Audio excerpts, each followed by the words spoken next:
As usual, Harvey sat in his chair with a beer in his hand and watched the baseball game on the big screen TV. After dinner, Betsy went upstairs. He had no idea what she was doing, but he didn't care. As far as he knew, it was just another evening at home. Just before 7, however, the doorbell rang. No sooner had Harvey gotten up than Betsy called out from upstairs, "Harvey, please open up!" Of course, I was going to do it anyway. He walked to the door and opened it to see a well-dressed man who was unfamiliar to him. "Yes, can I help you?" "I hope you're not selling anything?" "No, I'm here to pick up Betsy." "For what?" "We're on a date." Harvey's eyes bulged. "You and my wife Betsy are on a date?" "Yes." Harvey froze for a moment, trying to figure out what to do. "I'll call her." He walked to the foot of the stairs and shouted upstairs, "Betsy, your cavaltour is here." Did he expect her to ask what date? Or, it's not really a date. Instead, she said, "Tell him I'll be right there." Harvey just stood there wondering what was going on. When she walked into the living room, she was wearing a short evening dress, showing off a large cleavage and lots of makeup on her face. Harvey asked, "Betsy, tell me what the hell is going on?" "I'm going on a date." "Married women don't go on dates with anyone but their husband." I'm sick of spending my evenings drinking beer and watching curling or some other exciting sport. The most I want you to do is burp or fart. And you don't even apologize when you do it. When was the last time we did something exciting? If you can't give me any attention or the occasional chance to have fun, I'll find someone who can. She jabbed her index finger at his chest for emphasis. "Don't wait for me. If I'm lucky, I might not be back until morning." She left, slamming the door behind her. Betsy got into the waiting car and told the driver to get moving. As soon as he pulled away from the house, he stopped and they both started laughing. Betsy said, "I wish I had a picture of his facial expression. It was priceless. If that doesn't make him go from a sloth to a normal person, I don't know what will." "Don't you think it might make him angry and make things worse?" "I doubt it. He'll probably just sit there wondering what happened. I'll be back before he gets too upset. I don't think he'll be so quick to divorce, but I'm willing to take the risk. I probably shouldn't have added the part about not being home until tomorrow. It's too late now. With the way our marriage is shaping up, I think I'd rather get divorced than keep this up. Damn him. I love that idiot to death, but I wish he cared more about me and us. Well, go around the block. We'll come back and I'll see how he's doing." After driving around the block, Betsy and her beau pulled into the driveway and parked. Harvey didn't run out into the street as Betsy had hoped. She entered the house and didn't see him in the living room, although the TV was on. She took a quick look around the first floor and went upstairs. He wasn't there. Then she called his cell phone when she heard the ringing. Betsy ran over and saw his cell phone on the nightstand. Next to it lay his wedding ring. She quickly looked around the room. Several of his personal items were missing. Shit. Betsy ran downstairs to tell her friend what had happened and to see if Harvey's car was in the garage. It was gone. The man asked, "Where do you think he was?" "He probably went to a bar to get drunk. Worst case scenario, he might even spend the night in a motel. I imagine he's sulking like a little kid. He'll pay for it when he gets back and forgets my joke. On the other hand, his leaving might be for the best. If he feels bad about making me go to such lengths to motivate him, I don't mind him continuing to feel bad for a little while longer." Harvey didn't call back that evening or the next morning. The next day, when Betsy could stand it no longer, she called Harvey's personal secretary well before he was due back from lunch. "Barbara, please put me through to my husband." "It's not working." "Betsy, what the hell is going on?" Harvey came in this morning staggering and told me to shut up and listen.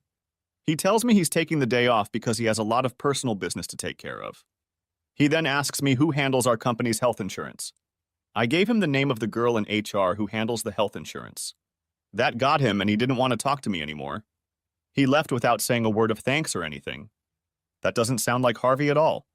Do you know what happened to him? Did someone close to him die or something? I am what happened to him. I used a trick that didn't work. When I talk to him and kiss his ass, hopefully he'll come around. Now, could you transfer me to that girl in Human Resources? Sure. Human Resources, Rhonda. I'd like to speak to Sylvia, please. She's going through orientation with a new employee. Is there anyone else who can help you? Can anyone tell me what Harvey Strickland was doing in your HR department today? I can look at his file, but I need his permission to give you any information. I'm his wife. Is there anything you can tell me? I can look up your insurance on his policy. Hold on. Let me think about it. It's a coincidence. We were supposed to contact you today anyway. You should receive an official notice in the mail that you are no longer covered under your husband's health insurance. You can keep the insurance for 180 days before it expires if you pay off the debt. That's the only thing he changed. Stunned, Betsy just sobbed, said thank you, and hung up. Why did Harvey drop me from his health insurance? And then it hit her.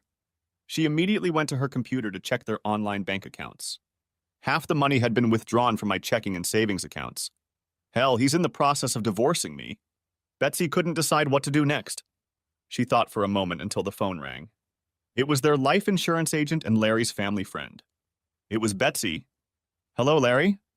Betsy, can you tell me what the hell is going on? Harvey came here, canceled the automatic payment on your insurance, and changed the beneficiary to the girls. No money should go to you. Also, the funds automatically withdrawn for the life insurance payout have been transferred to the new account. He said he was sure that's the way he wanted it to be. I'll have to send you a formal notice of the change of beneficiary and the termination of the life insurance benefits. I'm sorry. I guess you two must be estranged. Betsy, I'm so sorry. Please come see me as soon as possible so your life insurance doesn't expire. Am I right in thinking you're getting a divorce? Yes, thank you. There's nothing more I can tell you. But you really haven't told me anything. Yes, she hung up. 2 minutes later, their lawyer, neighbor, and friend Doug called. Betsy dumbly answered. Hello? Betsy, it's Doug. Can you tell me what the hell is going on? Harvey came here and changed his will so that the kids get everything from him and you get nothing. He also took you off the list of people who can be his medical assistant. He refused to tell me the reason and said he didn't care if I told you or not. He then asked me for a referral to a family lawyer. I'm assuming that you two are having some serious problems and are thinking about divorce. Look, I can always change things if you two get back together. I'm sorry this is happening. Marilyn and I think very highly of both of you. I have to run, but I wish you both the best, Betsy replied weakly. The next call was from their twin daughters who were in college together. Mom, what the hell is going on? Dad called us, committing all of us to you.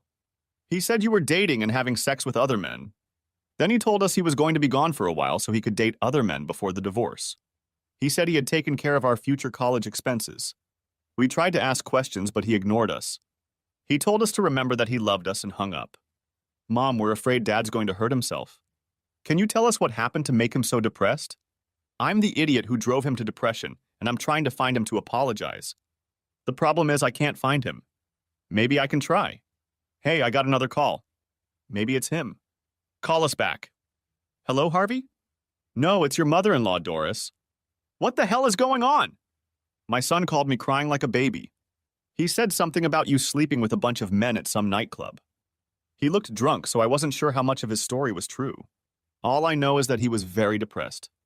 Anyway, he said he was going to solve the problem by giving you your freedom. The worst part was that he thanked me and his father for raising him right. He then apologized for betraying his upbringing by letting us down. He said goodbye. I didn't like his tone. He hung up before we could ask any more questions. When we called him back, he didn't pick up. Betsy, I'm afraid he might do something stupid. What happened between you two? I was trying to get Harvey to leave the empty nest and enjoy life with his wife. I decided to do something crazy to get him to come out of his empty nest and enjoy life with his wife. I decided to do something crazy to get him out of his depression. I pretended to go on a date with another man. I was out of the house for 10 minutes, 10 lousy minutes. When I came back, he was gone. Today, I found out that he's done some things that look like he's going to divorce me. I'm trying to find him to stop this madness, but I can't reach him to talk to him. So it's your fault that my son is going to kill himself. Let me tell you something. If he dies, I will hold you personally responsible. Click. Betsy couldn't think straight. She called all the local hotels and motels. None of them listed Harvey as a customer. Betsy called the police and tried to file a missing persons report, saying she was afraid he would commit suicide. That information didn't make any difference. She would have to wait another day before reporting it. Betsy took a sleeping pill to help her sleep, although the thought of suicide in the event of Harvey's death crossed her mind. Fortunately, she knew the code to the safe where Harvey kept the automatic pistol and ammunition. Waking up sleepy, she turned on the news on the television. The local news station was broadcasting a live interview from the scene. This is Lamar Jackson of TV3 News. Looks like Bender's Curve took another victim or victims last night. We have Sergeant Cantor with us, State Police. Sergeant. Cantor, can you tell us exactly what happened? It looks like the car went off the cliff. You can see that it went through the strongest part of the barriers. The driver was either unlucky or he knew what he was doing. What do we know so far? Given the lack of signs of braking, it is possible that the driver may have lost consciousness, been under the influence of alcohol or drugs, or committed suicide. How did you learn of the accident? Police were called by a driver traveling in the opposite direction. He's here now. The camera switched to the young man. The reporter approached him. Young man, what's your name? I'm Sean Carpenter. Am I on TV? I just want to say hi to my mom. Hello, Mom. He was smiling from ear to ear. Sean, tell us what you saw. I was driving home and I saw a big truck coming my way. It swerved a little and then pulled into my lane. I hit the brakes and all of a sudden it swerved to the right really fast, hit the guardrail, and went off the cliff. Can you describe the truck? Sure, it was a red Ford F-150, probably a 19. It had a Western Kentucky Mountain Man sticker on the rear window. Did you see who was driving? No, the truck had its headlights on, and I only caught a glimpse of the man behind the wheel. He looked like a man. I don't think there were any passengers, that's all I know. Thank you, Sergeant.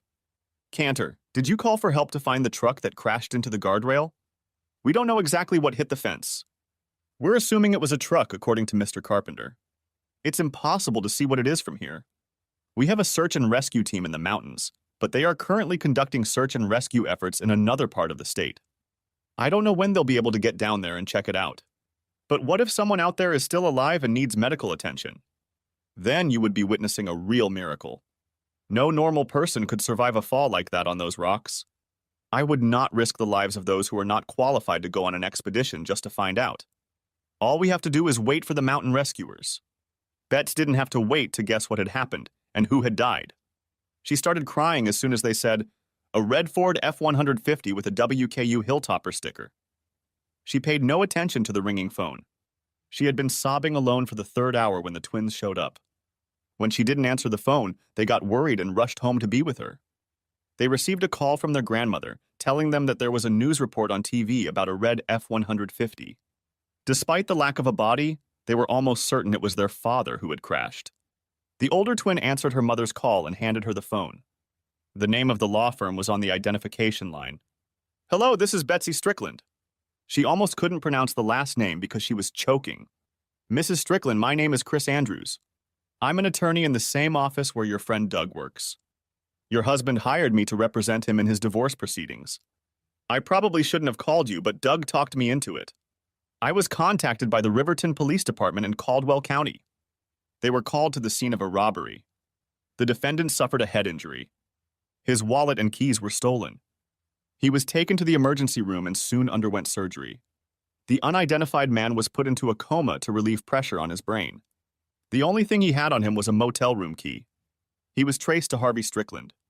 Among the papers in his hotel room was a copy of the divorce agreement that put me in charge of his divorce proceedings. That's why they called me. Your husband put me in charge of the divorce case because he did not want you to have any direct dealings with him. I have to tell you that you are not allowed to see him in the hospital. I base this decision on very clear verbal instructions given to me by Mr. Strickland regarding his relationship with you. Your children may, however, visit him, but I have the right to decide whether to allow them. What? He's my husband. Of course I can see him.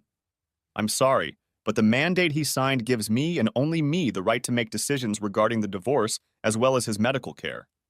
I have to follow his last verbal instructions. If you want to hire an attorney to fight this, act immediately.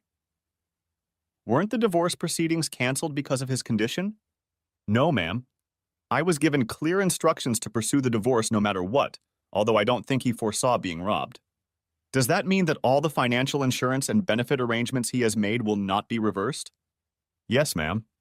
They have all been carried out by him, and at this point I see no evidence that he wants to undo them.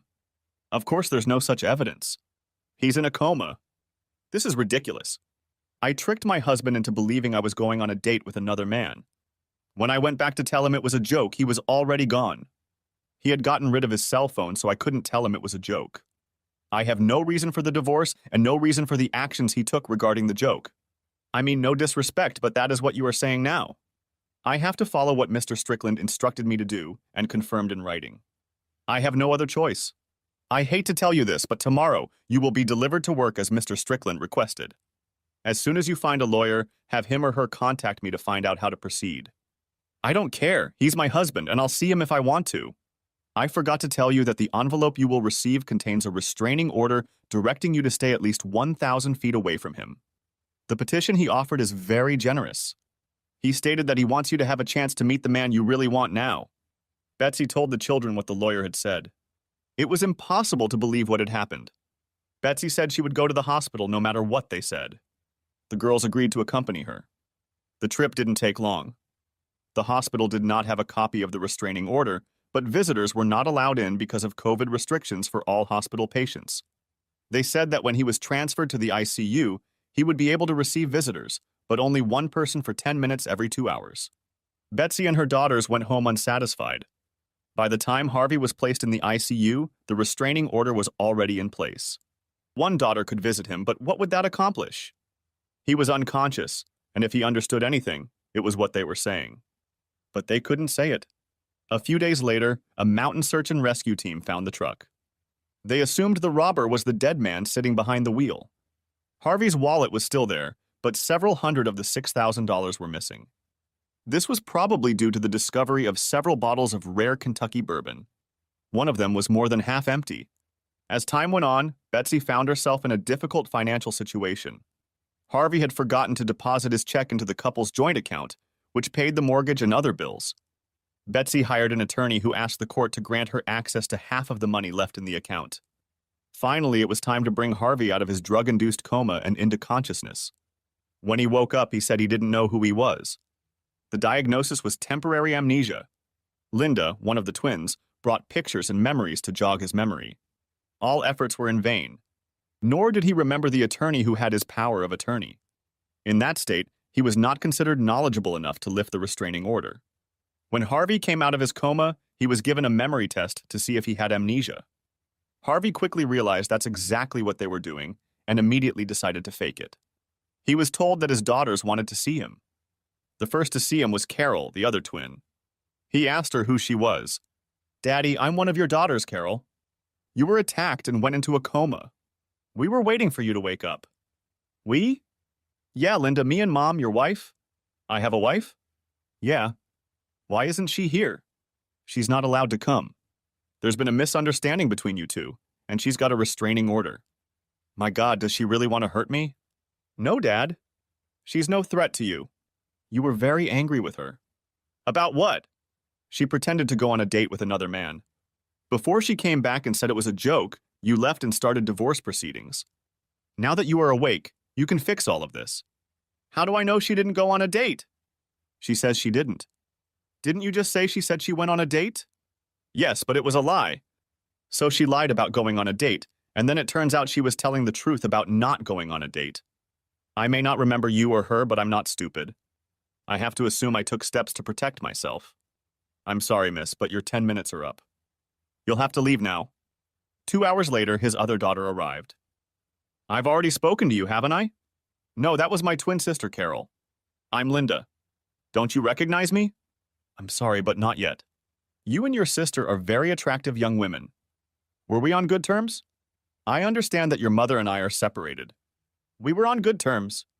"Your mother played a prank on you, attacked you, and injured your head before she could tell you it was a joke. You started making moves toward divorce before you even knew it. You have to stop it, Dad. I don't know what to do. I don't know if you're my daughter or not. I don't know who my wife is or if I even have a wife. I don't think I should do anything before my memory comes back. If that happens, do I have a lawyer?" "You have two. One for regular cases, one for divorces.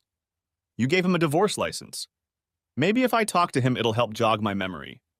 "Could you contact him or her and ask him to come and see me?" "Sure, anything that might jog your memory." "Dad, can you let Mom come visit you? It kills her that she can't see you and apologize. I don't think I'll feel safe around her, maybe later." "Mr. Strickland, I'm Chris Andrews, your family lawyer. Do you remember me? Is everything we're talking about confidential?" "Mr. Strickland, I'm Chris Andrews, your family lawyer. Do you remember me? Is everything we're talking about confidential?" "Absolutely." "Good, I don't have any amnesia." I'm trying to figure out what to do about my divorce. All I remember is asking you to give her more so she could move on without me. That's right. She's been sued and given an attorney. You want to terminate the contract and stop the divorce? No and no. Can you investigate her alleged lack of visitation and let me know what you find? I can hire someone on your behalf if you let me. Do that. Harvey continued to pretend he had amnesia and kept talking to his daughters, ignoring their requests to see their mother and stop the divorce. He waited for a report from his attorney. The report came a few days later. According to private investigators, there was not enough evidence to prove whether or not she went on a date. The man she was with swears nothing happened, but he's married and may be afraid to tell the truth. It's up to you to believe her or not. I was afraid of that. Thank you for the information. I think it's time for me to get my memory back. I want you to continue with the divorce proceedings. Carol was the only one who heard him say her name from memory. Shortly thereafter, he told her that memories came flooding back to him, including the night of Betsy's betrayal or deception, depending on what you believe. He agreed to meet with Betsy. After hugs and tears, Betsy began, Harvey, it was a deception, a sneaky deception to get you to change. Doug and I only drove 1 block away, but when we came back, you were gone. How do I know that's true? I can have Doug come in and tell you. He's the one who helped me pull this stunt. So I'm going to have to take the word of the man you cheated on me with to convince me that you didn't cheat on me.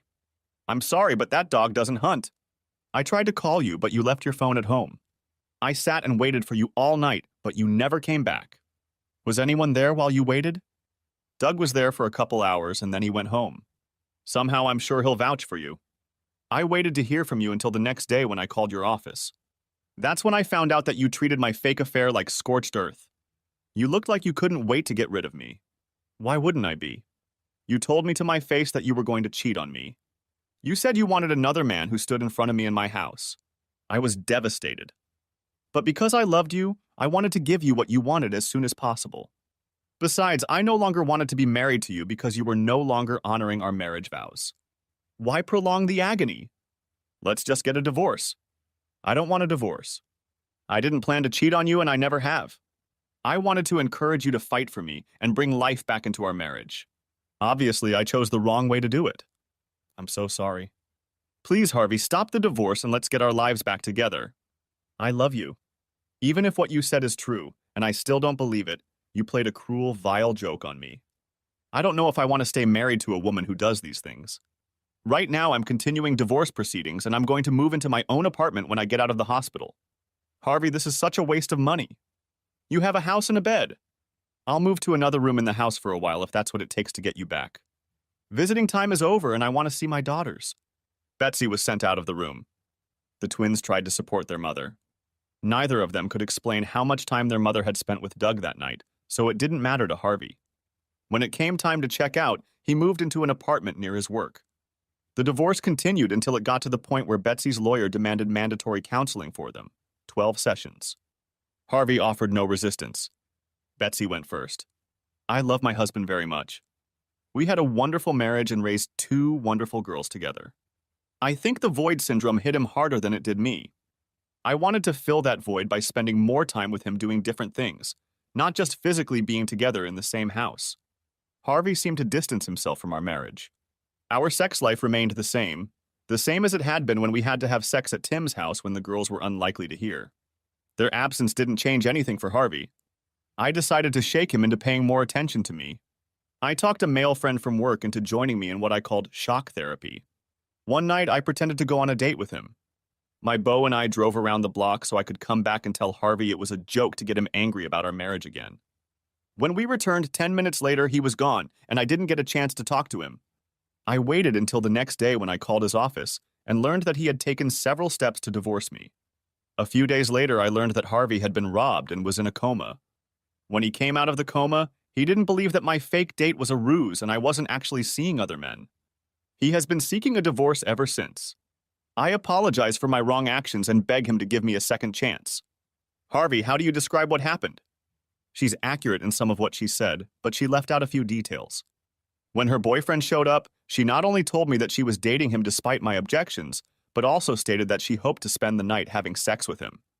At that moment, I realized that my marriage was dead. I decided it was my fault that our marriage was failing, so I wanted to leave as soon as possible. I left my home and hers so that she could have the man she wanted, and I could have the opportunity to start over. I took steps to separate us quickly. I gave power of attorney to an attorney because I didn't want to even think about Betsy anymore, let alone talk to her. I would give her a generous divorce and move on with my life. I didn't know they were going to rob me, and I certainly didn't expect to be in a coma. When I came out of the coma, I didn't remember who I was. Sometimes I wish I had stayed in the coma and recovered my memories of that night. Betsy claims she didn't actually go on the date, but offers no proof. In my opinion, it's just as likely that she did go on a date and slept with this guy, Doug. I think she only changed her mind when she realized how this was going to turn out for her socially and financially. Now I'm being asked to believe that it was just a joke, and I should go back to living with a woman who didn't mind breaking my heart. Even if she is telling the truth, she is a wife who has proven herself willing to hurt me when she sees fit. How can I live with that? Every night when I come home, I have to think about what awaits me. A loving wife or a cheating wife on a date. It's better if we're divorced. She and Doug can live together, and I can try to move on. Sounds like we have a lot to talk about. Everything was going along just fine until Betsy brought Doug in for a session. Harvey, I want to apologize for my involvement in the prank. Betsy assured me that everything would be fine. I had my doubts when she got in my car. I swear we only drove a block before we drove back to the house. She was shocked to find out you'd left. We found out you had abandoned your phone when we found it in your room. I stayed with her, waiting for you to return. Most of the time, she complained about what we had done and how much you meant to her. After a while, I left, apologizing again. Do you believe me now, Harvey? His words certainly sound sincere, but maybe he's just a good actor. Harvey, there seems to be nothing I can do to prove to you that it was just a joke. Regardless of the precedent, I will never make fun of you again. Can't you just trust me? Let's see. You lied to me the other night when you told me you were going to spend the night with Doug, and then claimed you didn't do anything. Now you're repeating that you're not lying. Further, do you want me to believe that you won't do anything like that again in the future? How do I know where the lies are and where the truth is? It comes down to trust, Harvey. If we're going to get back together, you have to trust me. If you can't do that, I'll agree to divorce you. The counselor has spoken. I have a proposal. How about a prenup that stipulates that if Betsy does this again, you get all the assets and the divorce? Would you be willing to sign it, Betsy? Yes. Harvey? I think I can try. Betsy came over and hugged him. Harvey gradually returned to his marriage to Betsy. It took quite some time before he and Betsy were in the same bed. Their interaction was very fragile. Over time, they developed a relationship that included more outings, doing chores together, visiting their daughters, and traveling. Their sex life became more active than before the incident. Betsy began to feel comfortable at home. One day, Harvey called and asked Betsy not to cook dinner. It sounded like they were going somewhere. He had to hang up quickly, so Betsy didn't know what the reason was. She remembered that his job was undergoing a reorganization due to a merger. Betsy assumed that he had received good news about his position after the reorganization. Harvey entered the house and immediately went upstairs. I'm getting changed for tonight, he commented on the way out. Soon the doorbell rang. Betsy opened it. Standing before her was a woman who looked about 10 years younger than they were. She was very attractive and professionally dressed. Yes, can I help you? I'm here about Harvey. We're going to a place tonight. Betsy remembered the incident he'd been trying to forget. She thought he'd finally decided to get revenge. An idea of what to do came to mind. She invited the woman in. You have a lovely home, Mrs. Strickland. Thank you, Mrs. Strickland. Excuse me a minute. I need to tell Harvey you're here. She called out, Harvey, your companion is here. His reply was inaudible. She assumed he said he would be right down. She turned back to the woman. Betsy was about to ask her a question when she heard Harvey coming down the stairs. She sprang into action. Betsy wrapped her arms around the woman's throat and began to choke her lightly. The bitch who steals husbands! The woman, who Betsy had mistaken for part of a reverse joke, began to struggle. Harvey shouted, Betsy, stop! What the hell is going on? Betsy started laughing. I caught you trying to make fun of me this time. What kind of joke? This is my new merger manager, Amanda Briggs. Amanda, I'm so sorry. I don't know what's gotten into her. Amanda frowned, looking at him. I like to think my charges are normal people, both on and off duty. You can say goodbye to your new position if that's what you consider normal. I'll be sitting in the car waiting for you to take me back to the hotel. Amanda, please give me a chance to explain everything before I do something rash. She ran out the door. Betsy was crying, sitting on the couch. Thank you so much, Betsy. Just when I thought our marriage was getting better, you ruin our marriage and my job. That's it. I'm leaving to try to save my job. I'm not coming back and saving my marriage. He headed for the car. Betsy ran upstairs and fell on the bed, sobbing.